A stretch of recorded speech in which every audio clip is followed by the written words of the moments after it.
Times of India മറ്റോ ആണെന്ന് തോന്നുന്നു എൻ്റെ ഓർമ്മയിൽ. ലിത്തൽ വെപ്പൺ, അതായത് മാരകമായൊരു കോൺഗ്രസിൻ്റെ മാരകമായൊരു ആയുധമാണ് താങ്കൾ എന്ന് വിശേഷിപ്പിച്ചു.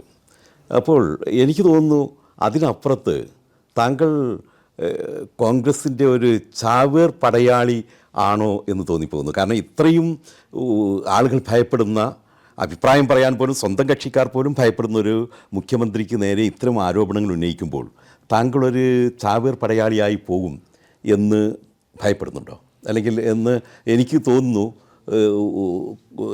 യു ഡി എഫിലെ മറ്റ് അംഗങ്ങളെല്ലാം ഒരു ഭാഗത്ത് ഗാലറിയിലിരുന്ന് കളി കാണുകയും ഒരു ചാവേർ പടയാളി പടവരുതി വീഴുകയും ചെയ്യുന്നത് കണ്ട് രസിക്കുന്നുണ്ട് എന്ന് എനിക്ക് തോന്നിക്കഴിഞ്ഞാൽ താങ്കൾ എന്താണ് അതിന് പറയുക?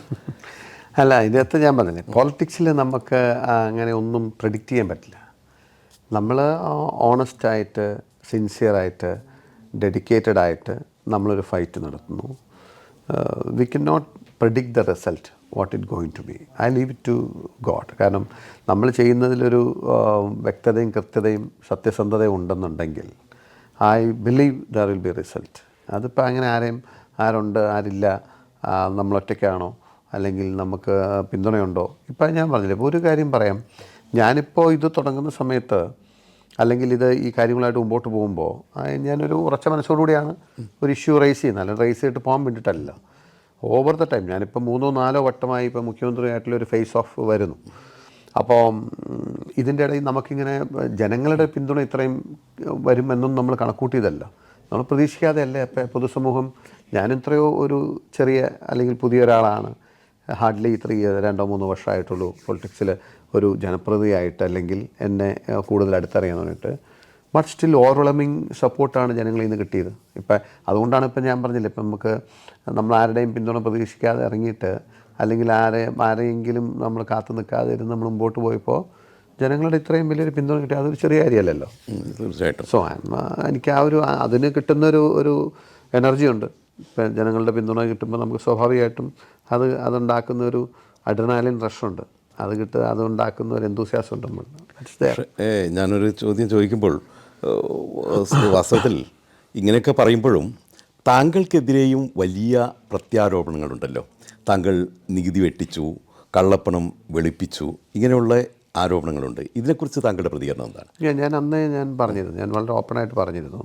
അവർ റേസ് ചെയ്ത 1-2 അലിഗേഷൻസ് ആയിരുന്നു ഇതൊക്കെ.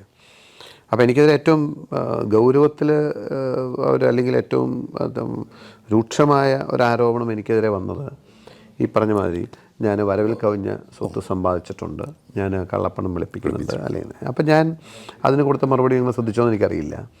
CPM-ൻ്റെ ഒരു രീതിയുണ്ടല്ലോ, ശൈലിയുണ്ടല്ലോ. സാധാരണ എന്തെങ്കിലും ഒരു വിഷയം വന്നാൽ, എന്തെങ്കിലും ഒരു കുറ്റമോ അല്ലെങ്കിൽ എന്തെങ്കിലും തെറ്റോ ആരെങ്കിലും ചെയ്തു എന്നൊരു ആരോപണം വന്നാൽ അവർ പാർട്ടി കമ്മീഷന് വെച്ച് അന്വേഷിക്കും. അതാണ് അവരുടെ ഒരു രീതി. എന്നിട്ട് ആ കമ്മീഷൻ്റെ ഫൈൻഡിങ് ഉണ്ടാവും. ഞാൻ സജസ്റ്റ് ചെയ്തത് CPM ഒരു കമ്മീഷനെ വെച്ചോട്ടെ. പ്രിഫറബിളി ഞാൻ സജസ്റ്റ് ചെയ്ത നെയിം തോമസ് ഐസക്കാണ്. കാരണം കണക്കും കാര്യങ്ങളൊക്കെ നോക്കാനും മനസ്സിലാവുന്ന. ഐ വിൽ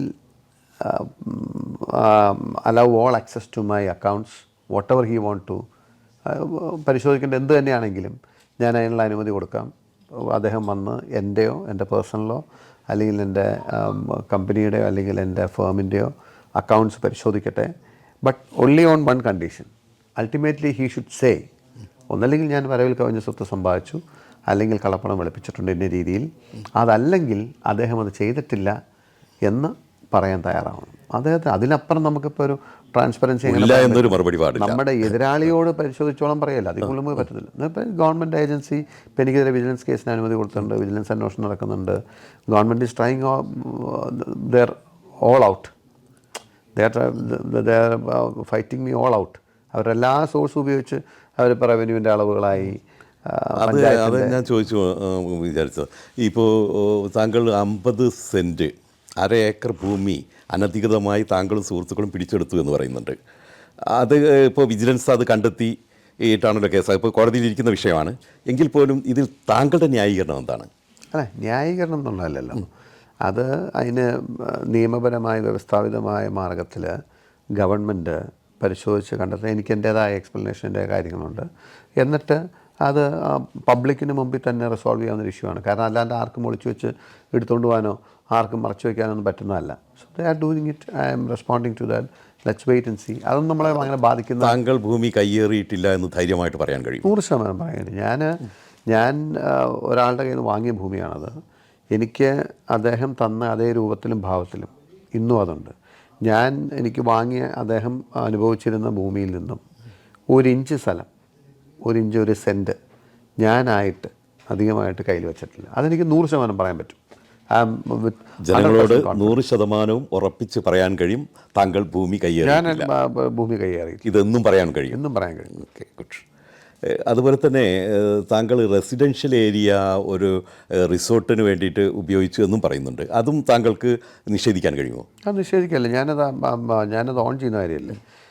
ആ ബിൽഡിംഗ് റെസിഡൻഷ്യൽ പെർമിറ്റിൽ പണിത ബിൽഡിംഗ് ആണ്. I'm not disputing to that. I am running a tourism facility over there.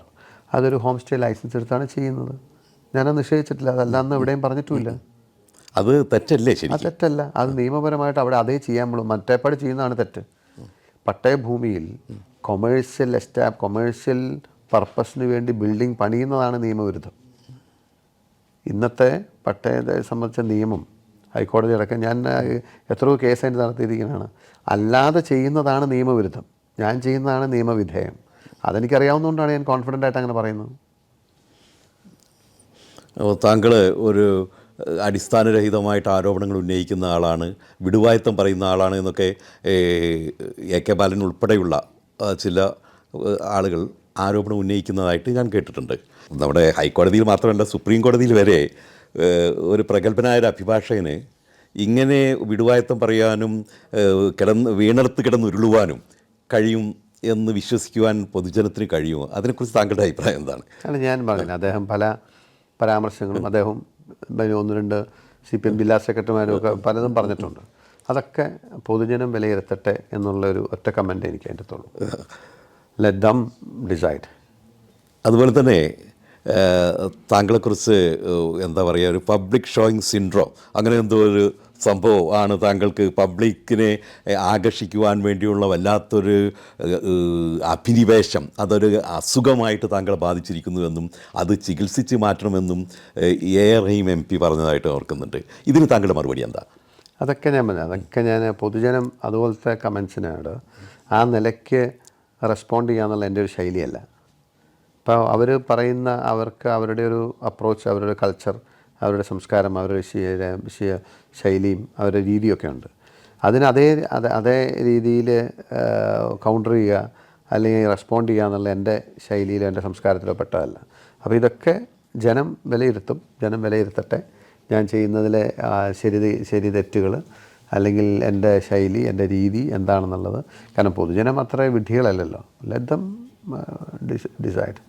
സത്യം വിജയിക്കുമെന്ന് താങ്കൾ ഉറച്ചു വിശ്വസിക്കുന്നു? തീർച്ചയായിട്ടും, ഓഫ് കോഴ്സ്. അതാണ് നമ്മുടെ ഏറ്റവും വലിയ കോൺഫിഡൻസ്, അതാണ് ഏറ്റവും വലിയ ധൈര്യം. കുരുക്ഷേത്രത്തിലെ 5-ാം ദിവസത്തെ ഒരു സംഭവം നടക്കുന്നുണ്ട്. ഈ അഭിമന്യു പത്മവ്യൂഹത്തിൽ വരികയാണ്. പത്മവ്യൂഹത്തിൽപ്പെട്ട് അഭിമന്യുവിന് പുറത്ത് കിടക്കാൻ പറ്റുന്നില്ല. അവിടെ വിട്ട അർജുനപുത്രൻ അഭിമന്യു വീഴുകയാണ്. അതുപോലെ ഒരു പത്മവ്യൂഹത്തിനുള്ളിൽ താങ്കളെ കുടുക്കുവാനുള്ള എല്ലാ ശ്രമങ്ങളും നടന്നുകൊണ്ടിരിക്കുകയാണ്. അപ്പോൾ ഈ പത്മവ്യൂഹത്തിൽ നിന്ന് പുറത്ത് കിടക്കാൻ കഴിയുമെന്നൊരു ആത്മവിശ്വാസം, അഭിമന്യുവിനപ്പുറം ഒരു ആത്മവിശ്വാസം താങ്കൾക്കുണ്ടോ? രാഷ്ട്രീയത്തിൽ അങ്ങനെയാണല്ലോ. നമ്മൾ ഫൈറ്റ് ചെയ്യുമ്പോൾ നമ്മൾ എതിരാളികളെ നേരിടും. അവരവരുടെ എല്ലാ ശേഷിയും നമ്മളെ ഉപയോഗിക്കാൻ വേണ്ടി ഉപയോഗിക്കും. അത് നമ്മൾ പ്രതീക്ഷിക്കണം. എതിരാളിയുടെ ഒരു ആനുകൂല്യത്തിൽ രക്ഷപ്പെടാൻ പറ്റുമെന്ന് വിചാരിക്കണ്ട. We will have to fight it out. So definitely they will try my best to get me down, but I will move forward. I will go ahead. തീർച്ചയായിട്ടും ഞാൻ എൻ്റെ ശേഷി വെച്ച് മുമ്പോട്ട് തന്നെ പോകും. അതാണ് എൻ്റെ ഒരു.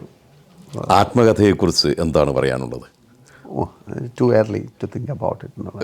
ഇപ്പോൾ എഴുതാൻ ഉദ്ദേശിക്കുന്നില്ല? ഇല്ല. പക്ഷേ എഴുതാൻ ഏറ്റവും അനുയോജ്യമായൊരു സമയമാണല്ലോ ഇപ്പോൾ.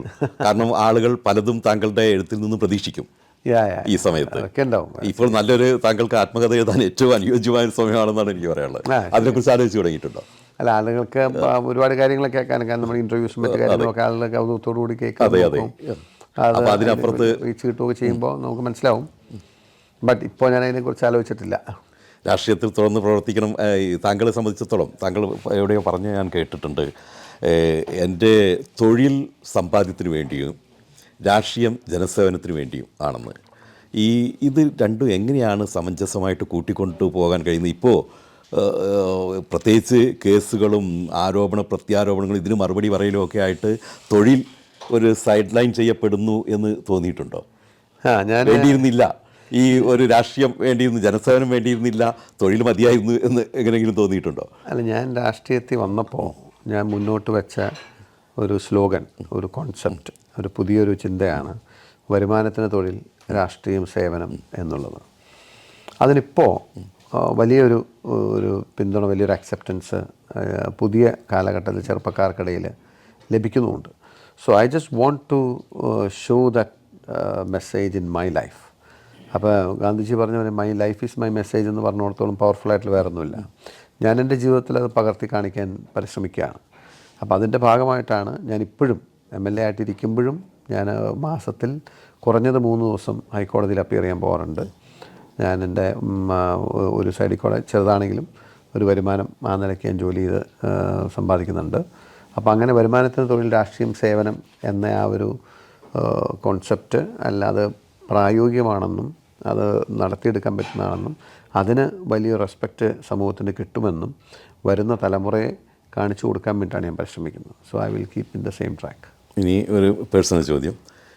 ഭാര്യ പ്രസിദ്ധയായ ജഡ്ജ്, ഭർത്താവ് തിരക്കുള്ള അഭിഭാഷകൻ, അതിനപ്പുറം തിരക്കുള്ള രാഷ്ട്രീയ പ്രവർത്തകൻ. എങ്ങനെയാണ് കുടുംബജീവിതം ഒന്നിച്ച് കൊണ്ടുപോകാൻ കഴിയുന്നത്? സംതൃപ്തമായ ഒരു കുടുംബജീവിതം എങ്ങനെ നയിക്കുന്നത്? അത് രണ്ടും കൂടി കൂട്ടിക്കൊണ്ടുപോകാൻ വേണ്ടി വലിയ പാടുപെടുന്നുണ്ടാവുമല്ലോ. അതാണ് ഒരു സത്യത്തിൽ ഉള്ള വലിയൊരു ചലഞ്ചും വലിയൊരു കൺസേൺ, അല്ലെങ്കിൽ ഒരു പ്രയാസമുള്ളത് അതാണ്. കാരണം കുടുംബത്തിന് വേണ്ടത്ര സമയം കൊടുക്കാൻ കഴിയുന്നില്ല എന്നുള്ളത് ഉള്ളിലൊരു വിഷമം തന്നെയാണ്. പക്ഷേ പൊതുരംഗത്ത് നിൽക്കുന്നവർ സാക്രിഫൈസിന് തയ്യാറായിരിക്കണം. നമുക്കെല്ലാം ഒരുപക്ഷെ നമ്മൾ ആഗ്രഹിക്കുന്ന പോലെ നമ്മുടെ വ്യക്തി ജീവിതത്തിലെല്ലാം പൊതുരംഗത്ത് നിൽക്കുമ്പോൾ അതുപോലെ തന്നെ കൊണ്ടുപോകാൻ പറ്റിക്കൊള്ളുന്നില്ല. So some element of sacrifice is required. അപ്പോൾ അത് അങ്ങനെയാണ് ഞാൻ അതിനെ കാണുന്നത്. പക്ഷേ കഴിയുന്നത്ര സമയം എങ്ങനെയെങ്കിലും കുടുംബത്തോടൊപ്പം ചിലവഴിക്കാൻ പരിശ്രമിക്കാറുണ്ട്. പക്ഷെ എന്നാലും അതെപ്പോഴും ഒരു മനപ്രയാസമുള്ള കാര്യം തന്നെയാണ്, സത്യമാണ്. താങ്കൾ വാസ്തവത്തിൽ ഇപ്പോൾ രാഷ്ട്രീയത്തിൽ ഏറ്റവും തീയിൽ ചവിട്ടി നിൽക്കുന്ന ഒരു വ്യക്തിയാണ്. പത്മവ്യൂഹത്തിനുള്ളിലേക്ക് ഏത് സമയവും വീഴാൻ സാധ്യതയുള്ള ഒരു രാഷ്ട്രീയ പ്രവർത്തകൻ. അപ്പോൾ തീർച്ചയായിട്ടും താങ്കളുടെ ലക്ഷ്യം സാക്ഷാത്കരിക്കപ്പെടട്ടെ, താങ്കൾ വിജയത്തിലെത്തട്ടെ. ഈ പത്മവ്യൂഹം ഭേദിച്ച് പുറത്തു കടക്കാൻ കഴിഞ്ഞ് നല്ലൊരു അഭിമന്യുവായിട്ട് കേരള രാഷ്ട്രീയത്തിന് എക്കാലത്തും അഭിമാനിക്കാൻ കഴിയുന്ന ഒരു രാഷ്ട്രീയ നേതാവായിട്ട് വളരാൻ കഴിയട്ടെ. അതേപോലെ തന്നെ ഈ സമൂഹത്തിന് ആവശ്യം രാഷ്ട്രീയക്കാരനെ പോലെ തന്നെ ആവശ്യമാണ് ഒരു അഭിഭാഷകനും. അത് രണ്ടും കൂടി ഒന്നിച്ച് കൊണ്ടുപോകാൻ കഴിയട്ടെ എന്ന് ആശംസിക്കുന്നു. All the best. Thank you.